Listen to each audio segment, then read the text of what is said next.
പൊതുവെ ഇസ്ലാമിക ശരീഅത്തിനെതിരെ പലപ്പോഴും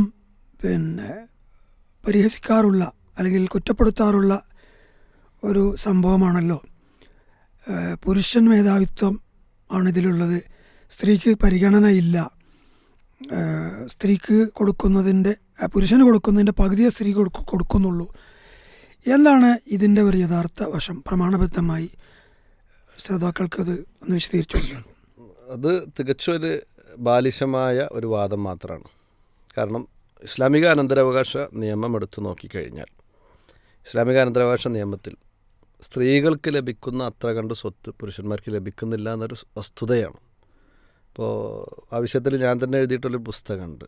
പുസ്തകം അത് വിസ്ഡം ബുക്സാണ് പ്രസിദ്ധീകരിച്ചിട്ടുള്ളത്. ഇസ്ലാമിക അനന്തരാവകാശം അന്യൂനമെന്നുള്ള സമ്പൂർണ്ണമാണ് എന്ന നിലക്കാണ് പുസ്തകം നമ്മൾ എഴുതിയിട്ടുള്ളത്. അതിൽ പ്രത്യേകമായിക്കൊണ്ട് ഈ വിഷയം മാത്രമാണ് കൈകാര്യം ചെയ്യുന്നത്. സ്ത്രീകളുടെ സ്വത്തവകാശം, അതുപോലെ തന്നെ സാധാരണ വരുന്നതാണ് യത്തീം കുട്ടികൾക്ക് ഇസ്ലാം സ്വത്ത് നൽകുന്നില്ല, ഇങ്ങനെയുള്ള വിമർശനങ്ങൾക്കുള്ള മറുപടിയാണ്. അപ്പോൾ കൂടുതൽ അറിയാൻ അതൊന്ന് റെഫർ ചെയ്യുകയാണെങ്കിൽ നന്നാവും. ഇവിടെ നമ്മൾ മനസ്സിലാക്കേണ്ടത് ഇപ്പോൾ പറഞ്ഞ മസലയിൽ തന്നെ ആകെ വന്ന ആണ് എന്ന് പറയുന്നത് സഹോദരനും സഹോദരിമാർ അല്ലെങ്കിൽ സഹോദരന്മാരെന്ന് പറഞ്ഞു. ബാക്കിയൊക്കെ സ്ത്രീകൾ തന്നെയാണ്. ഈ പറഞ്ഞ സ്ത്രീകളുടെ കൂട്ടത്തിൽ ഒന്ന് മയ്യത്തിൻ്റെ ഭാര്യയുണ്ട്. ഭാര്യയെ സംബന്ധിച്ചിടത്തോളം ഇനി വേണമെങ്കിൽ മറ്റൊരു വിവാഹം കഴിച്ചു പോകാം. ആ വിവാഹം കഴിച്ചു പോകുന്ന സമയത്ത് അവരെ നോക്കേണ്ട ബാധ്യത സാമ്പത്തികമായിട്ടും അതുപോലെ തന്നെ അവർക്ക് സംരക്ഷണോത്തരവാദിത്വം നൽകേണ്ട ബാധ്യതയും അവരുടെ പുതിയ ഭർത്താവിനാണ്. അതല്ല എങ്കിൽ അവർ ഇനിയൊരു പുതിയ വിവാഹം കഴിക്കാൻ തയ്യാറ് അല്ല. ഇവിടെ അവർക്കാണെങ്കിൽ പെൺമക്കൾ മാത്രമേ ഉള്ളൂ. അപ്പോൾ ഈ പെൺമക്കൾ സ്വാഭാവികമാണ്, അവരെ കൊണ്ട് കഴിയുന്ന പോലെ അവരുടെ മാതാവിനെ നോക്കണം, സംശയമൊന്നുമില്ല. അവർക്കും അതിൻ്റേതായ ഉത്തരവാദിത്തങ്ങളുണ്ട്. ഇവിടെ അവർക്ക് ആങ്ങളമാർ ജീവിച്ചിരിപ്പില്ല എന്നുള്ളതുകൊണ്ട്. അതേസമയം ഈ സ്ത്രീയുടെ സാമ്പത്തിക ഉത്തരവാദിത്വവും അതുപോലെ തന്നെ ഈ സ്ത്രീയുടെ സംരക്ഷണ ഉത്തരവാദിത്വവും മടങ്ങുന്നത് അവളുടെ സഹോദരന്മാരിലേക്കാണ്, അവളുടെ സഹോദരന്മാരിലേക്കാണ്. മാത്രമല്ല ഇനി സഹോദരന്മാരെല്ലാം ബാപ്പ ജീവിച്ചിരിപ്പുണ്ടെങ്കിൽ ബാപ്പയിലേക്കും എന്താകുന്നത് മടങ്ങുന്നു. ഇവിടെ ഇപ്പോൾ നമ്മൾ ഈ കണക്ക് പ്രകാരം തന്നെ ഇപ്പോൾ ചോദ്യകർത്താവ് ചോദിച്ച കണക്കിൽ ഏറ്റവും അവസാനം സഹോദരന്മാരെന്ന് പറഞ്ഞപ്പോൾ അവിടെ നമ്മൾ പറഞ്ഞത് സഹോദരന് പെണ്ണിൻ്റെ 2 ഓഹരി ഉണ്ട് എന്നുള്ളത്. ഈ 2 ഓഹരി എന്ന് പറയുന്നത് ഈ പെണ്ണിൻ്റെ സാമ്പത്തിക ഉത്തരവാദിത്വവും അതുപോലെ തന്നെ അവളുടെ സംരക്ഷണ ഉത്തരവാദിത്വവും രണ്ടും ഈ സഹോദരനിലാണ് ഉള്ളത്.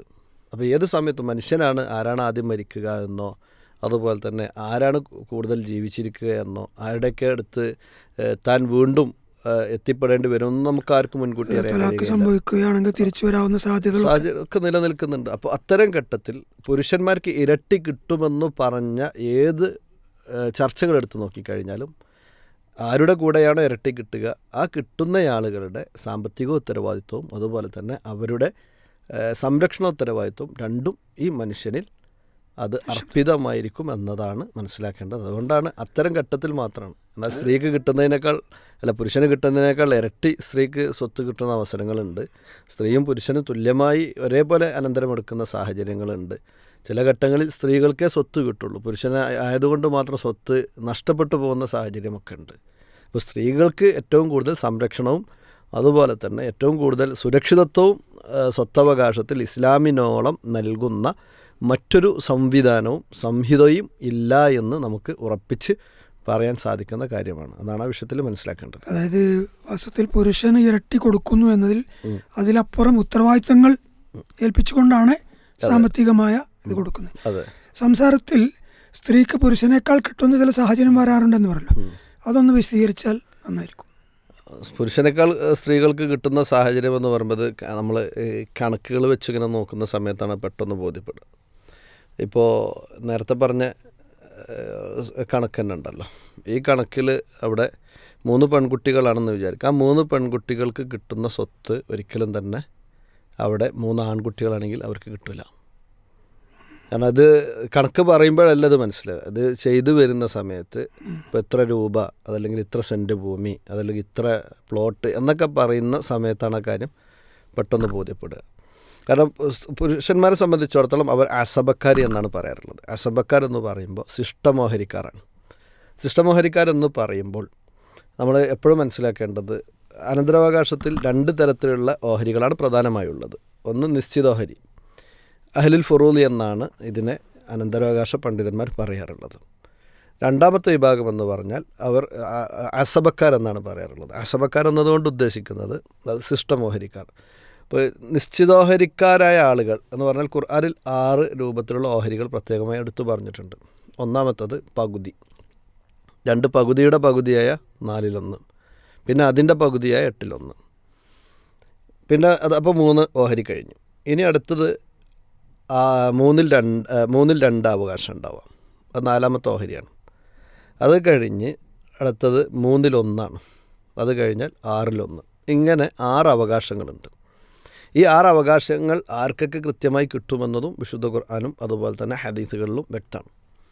ഈ അവകാശികളുടെ അവകാശം കഴിഞ്ഞതിന് ശേഷം സ്വത്ത് ബാക്കിയുണ്ടെങ്കിൽ അനന്തരമെടുക്കുന്ന ആളുകളാണ് അസബക്കാരെന്ന് പറയുന്നത്. അതുകൊണ്ടാണ് ശിഷ്ടം ഉണ്ടെങ്കിൽ അവർക്ക് കിട്ടുമെന്ന് പറഞ്ഞത്. ഇവിടെ സ്ത്രീകളെ അല്ലാഹു സുബ്ഹാനഹു വ തആല ശരീഅത്ത് പ്രകാരം ഭൂരിഭാഗവും അവർക്ക് നൽകിയിട്ടുള്ളത് നിശ്ചിതോഹരിയാണ്. നിശ്ചിതോഹരി ആയതുകൊണ്ട് തന്നെ അവരുടെ ഓഹരി എപ്പോഴും സെക്യൂർഡാണ്. ആ ഓഹരി എന്തായാലും അവർക്ക് കിട്ടും. അതേസമയത്ത് പുരുഷന്മാരെ സംബന്ധിച്ചിടത്തോളം പുരുഷന്മാരുടെ ഓഹരികൾ ഈ നിശ്ചിതോഹരിക്കാർ എങ്ങനെ ഇരിക്കുന്നോ അതിന് അനുസൃതമായിക്കൊണ്ടായിരിക്കും ലഭിക്കുക എന്നുള്ള കാര്യം നമ്മൾ എന്താക്കണം, അവരുടെ എണ്ണം കൂടിയാൽ, അവരുടെ എണ്ണം കൂടിക്കഴിഞ്ഞാൽ പുരുഷന് കിട്ടുന്ന ഓഹരിയിൽ എന്താവും, കുറയും. അപ്പോൾ ഈ നിലക്കാണ് അതിലുള്ളത്. നേരത്തെ പറഞ്ഞ പുസ്തകത്തിൽ അത് വളരെ സുന്ദരമായിട്ട് എന്തായിട്ടുണ്ട്, ഉത്തരവാദിത്തങ്ങൾ കൊടുത്തിട്ടാണ് ചുരുക്കി പറഞ്ഞാൽ. പക്ഷേ ഇവിടെ പലപ്പോഴും പ്രശ്നം എന്താ വെച്ചാൽ ഈ ഉത്തരവാദിത്തം പലരും നിർവഹിക്കപ്പെടുന്നില്ല എന്നാണ് ഇസ്ലാം വിമർശകർ ചൂണ്ടിക്കാട്ടാറുള്ളത്. ഒരു നിയമം ഉണ്ടാക്കുന്ന സമയത്ത് അതിൻ്റെ പെർഫെക്റ്റായി നിയമം ഉണ്ടാക്കാൻ കഴിയും. ആ നിയമം നടപ്പിലാക്കേണ്ടത് വ്യക്തികൾ തന്നെയാണ്. ഒരു വ്യക്തി ഒരു തെറ്റു ചെയ്യുന്നു എന്നത് അയാൾ ഏതൊരു വിശ്വാസത്തെ പ്രതിനിധീകരിക്കുന്നോ അതിലേക്ക് ചേർത്തി പറയുക എന്നതെന്തല്ല, അതൊരിക്കലും ശരിയായ രീതിയല്ല. അതെ, നിയമത്തിൻ്റെ കുഴപ്പമല്ല. ഇനി അതേ സമയത്ത് ഇപ്പോൾ ഇസ്ലാമിക ശരീഅത്തുള്ളൊരു സ്ഥലമാണ് എന്ന് വിചാരിക്കുക.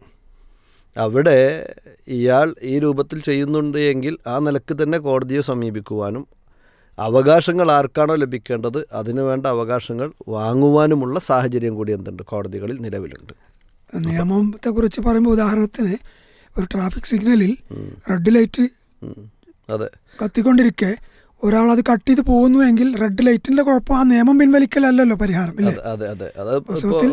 ഇപ്പോൾ ക്യാമറകളൊക്കെ വന്ന സമയത്ത് പല ആളുകളും വലിയ ശബ്ദങ്ങളൊക്കെ ഉണ്ടാക്കി. അപ്പോൾ അതിൻ്റെ അർത്ഥം എന്താണ്, അത് ലിമിറ്റായിട്ടുള്ളൊരു സ്പീഡ് വെച്ചിട്ടുണ്ട്. അതിനേക്കാൾ കൂടുതൽ പോയി കഴിഞ്ഞാൽ സ്വാഭാവികമാണ് പെനാൽറ്റി വരും. അതുപോലെ തന്നെ ഹെൽമെറ്റ് ധരിച്ചിട്ടില്ല എന്നുണ്ടെങ്കിൽ ബൈക്ക് യാത്രക്കാരാണെങ്കിൽ പെനാൽറ്റി വരും.